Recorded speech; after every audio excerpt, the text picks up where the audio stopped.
vous ai amené là, du compost pour les têtes de compost qu'on commence pour le projet. Donc c'est un compost qui a été, il a passé des phases thermophiles chez moi et puis ensuite je le recomposte avec les vers. Donc il y a une phase thermophile et puis ensuite j'utilise les vers pour continuer la décomposition et puis pour qu'ils puissent inoculer aussi de la microbiologie qu'ils ont dans leur système digestif, ce compost-là.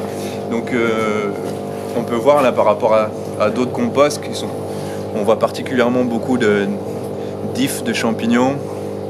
Donc c'est des moyens déjà visuels assez faciles pour savoir si on a des champignons forcément dans son compost. Donc là on est sur un système en plus de plantes pérennes, on va être sur la vigne, donc c'est d'autant plus important d'avoir un bon ratio de champignons par rapport aux bactéries dans le compost de départ. Donc là on est quasiment autant de champignons que de bactéries en termes de biomasse dans ce compost-là. Et donc voilà, on va pouvoir l'inoculer. Toute cette biologie, on va pouvoir inoculer sur les vignes, ça pourrait être au sol aussi, on va faire les deux d'ailleurs. On va pulvériser à la fois au sol et à la fois sur les vignes pour que tous ces microbes puissent occuper la phylosphère et occuper toutes les niches écologiques pour pas que d'autres microbes qui pourraient être pathogènes puissent se développer sur la plante.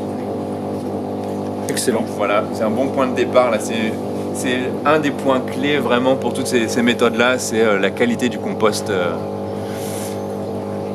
en amont. Il est beau, il est frais. Alors Baptiste? Alors là on se situe au-dessus de la cuve de préparation du thé de compost oxygéné, donc on peut voir que ça bulle, parce qu'on injecte de l'air par en dessous.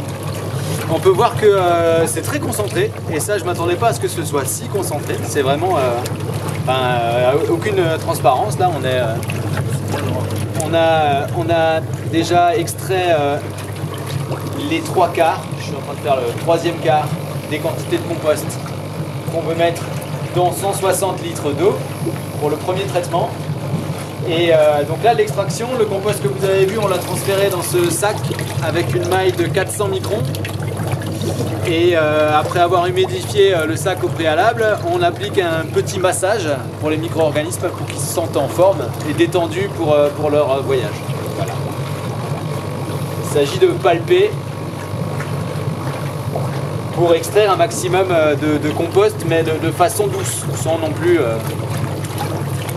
l'idée c'est de trouver le bon équilibre entre la tonicité et la douceur. Et donc les bulles d'air, elles arrivent par en dessous ce tuyau. Et une pompe, compresseur. Bon, donc là c'est la phase d'extraction. C'est la phase d'extraction. Ok, donc là on est en train d'observer le thé de compost juste après l'extraction. Donc on a mis l'oxygène, on a extrait les microbes du compost dans l'eau, on a ajouté la nourriture pour ces microbes là pour qu'ils puissent se développer. Et donc là je regarde au microscope si j'ai la quantité qu'il me faut, les minimums au niveau de la biomasse fongique, biomasse bactérienne, si on a les nématodes, si on en a suffisamment, les populations de protozoaires aussi. Et donc voilà, c'est de la microscopie directe. Donc là on a un exemple de grossissement par exemple à 400 fois ce qu'on voit à l'œil nu. Et donc là on a un exemple d'un joli réseau là d'ifs fongiques là autour d'un agrégat. On voit de la matière organique, on comprend bien le rôle des champignons là quand on voit une if qui part d'un endroit où il y a de la matière organique, qui va à un autre endroit, comment justement les champignons arrivent à former les macro-agrégats dans le sol en liant les différents agrégats qui sont plus petits les uns avec les autres. Et donc voilà, là on observe un protozoaire, un flagellé là, qui se balade et qui mange. Donc je pourrais essayer de faire la mise au net, hop, ici là. Donc lui il mange les bactéries, donc si on en a suffisamment, c'est eux qui vont permettre de rendre disponibles les nutriments qu'il y a dans les bactéries sous forme assimilable pour les plantes. Si on n'a pas de protozoaire, ce qu'il y a dans les bactéries ne pourra pas arriver jusqu'à la plante, à moins que la bactérie meure pour une autre raison. Mais naturellement, donc c'est eux qui vont faire qui vont permettre ce cycle-là, avec les nématodes aussi notamment. Donc là, voilà, on voit tout le réseau. Donc on a des différentes espèces sur cette image. Elle est sympa parce qu'on voit des espèces différentes. Donc là, on a un basidiomycète. On voit bien donc le diamètre est assez large. On voit les cloisons à l'intérieur qui sont régulières. Donc ça, c'est assez typique des basidiomycètes. On voit une autre espèce là avec un diamètre plus petit.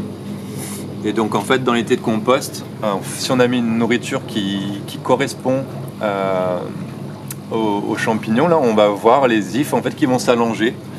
Et donc là je ne sais pas si on a un exemple, puisque parfois on peut voir ça aussi même au début d'un thé de compost, puisque dans le compost aussi on peut voir les filaments des champignons qui s'allongent doucement. Et on sait qu'ils sont en train de s'allonger parce que les parois cellulaires ne sont pas encore aussi épaisses que le reste de l'if fongique. En fait, il y a l'if fongique qui s'est développé pendant un certain temps où les parois sont assez épaisses, et l'endroit où ça s'allonge, c'est plus fin sur les côtés. Les parois ne sont pas encore assez épaisses pour qu'elles soient visibles. Et donc c'est comme ça qu'on peut évaluer si dans le thé de compost, les champignons notamment sont en train de se développer ou pas.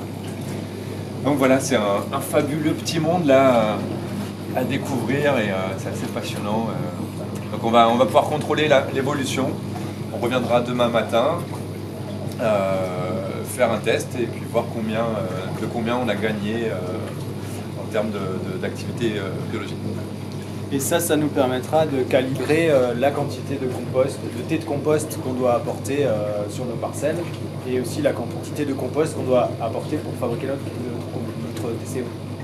Et ce qui est intéressant, c'est que ça prouve aussi qu'on a réussi à extraire des micro-organismes qui étaient dans un compost, qui sont passés maintenant dans notre substance bouillonnante dans la cuve.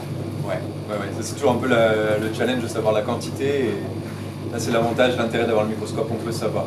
Par exemple, là, si on a repris à 2 fois, on en a rajouté un petit peu parce que les nombres observés n'étaient pas suffisants. Hop là, donc ce matin, je contrôle un petit peu le thé de compost, là, voir comment ça a évolué dans la nuit.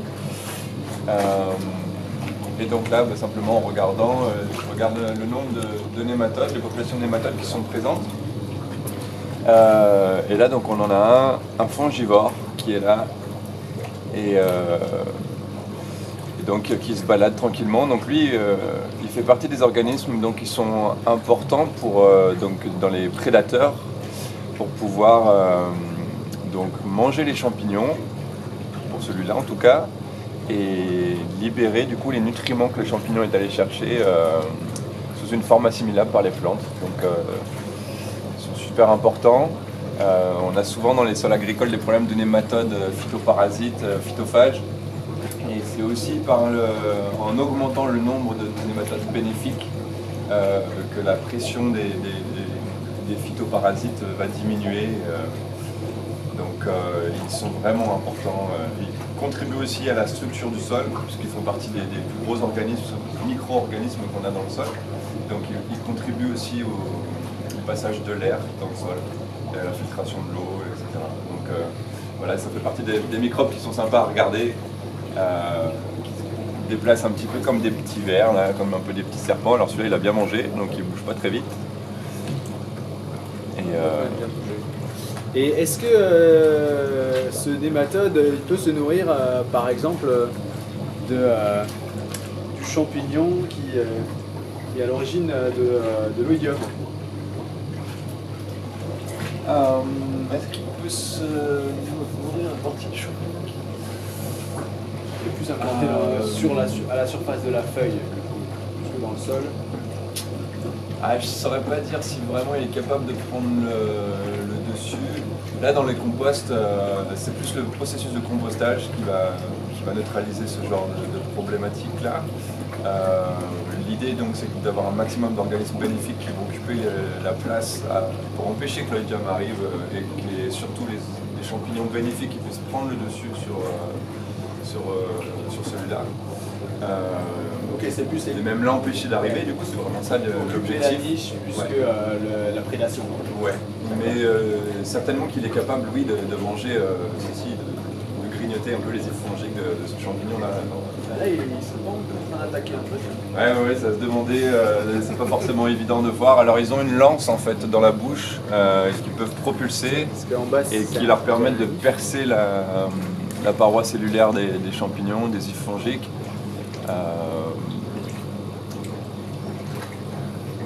Et des fois on les voit très bien parce que cette lance est sortie de la bouche. Là c'est pas le cas, donc ils se baladent un petit peu. Alors il y en a qui sont facultatifs, qui mangent des racines, des plantes, s'ils n'ont pas assez de champignons. Donc encore une fois, un argument pour ramener encore plus de champignons dans nos sols. Ce qu'on cherche, c'est vraiment la richesse, quoi.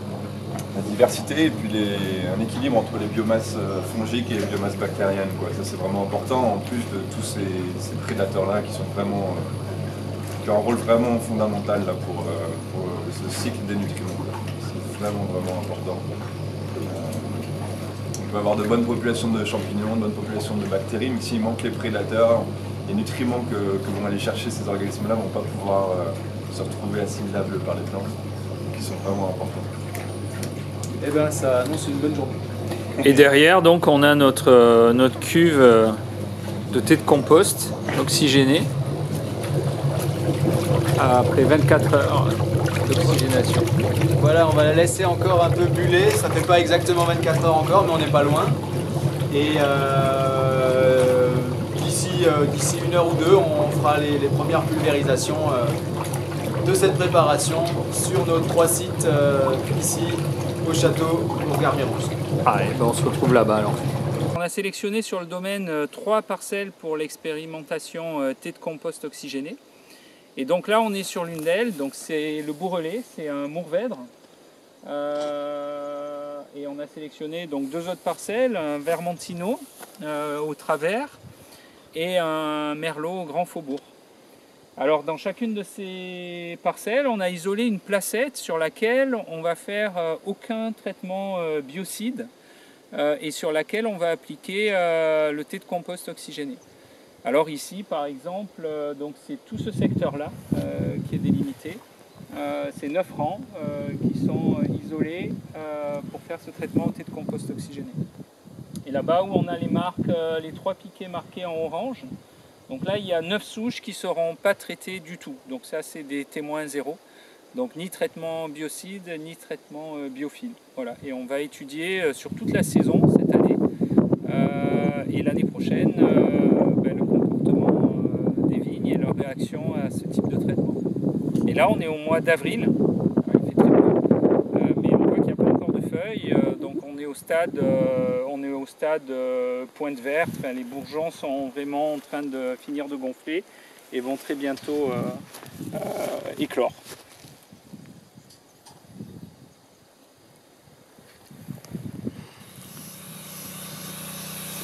Donc là on voit le super travail du pulvérisateur de Jérémy, quoi.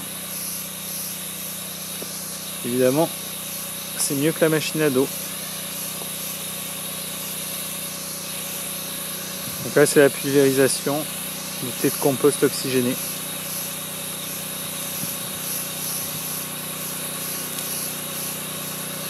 On applique ça au sol et dans la zone des feuilles.